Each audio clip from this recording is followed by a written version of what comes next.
10 տարի առաջ, երբ որ ձեռք եք բերել հեծը, մոտավորապես 3 ամսվա կյանք է ունեցել։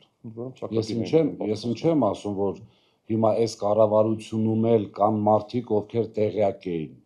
Դրանց երկու փոխվարչապետերը, մեկը բանկ, մեկը նախարարություն էկոնոմիկա, այսինքն տեղյակ են եղել վիճակին։ Ամենաշատը 3 ամիս հետո սնանկության էր գնալուց հեծը։ Խնդրեցին, Սամվել Կարապետյանը վերցրեց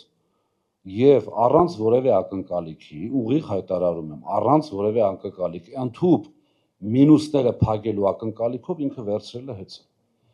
Ճիշտ մենեջմենտի, ճիշտ աշխատանքի արդյունքում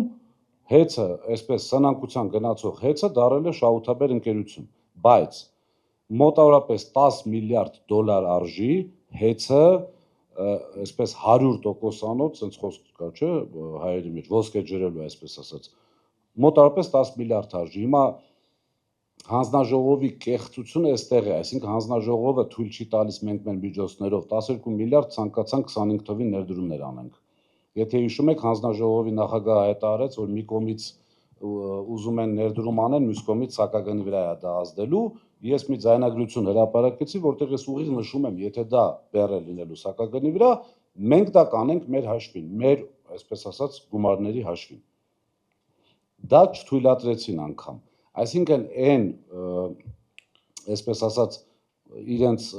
խոսույթը, որ հեծը այս պայն ունի խնդիրներ, իսկով է ասում չունի, իսկով է ասում չպետք է ունենար։ Եթե որպես պետություն պատրաստ լինեիք 10 միլիարդ ներդրումային ծրագրին, մենք էլ այդ 10 միլիարդ ներդրումային ծրագիրը կանենք, այս սակագինը դուք որոշեք։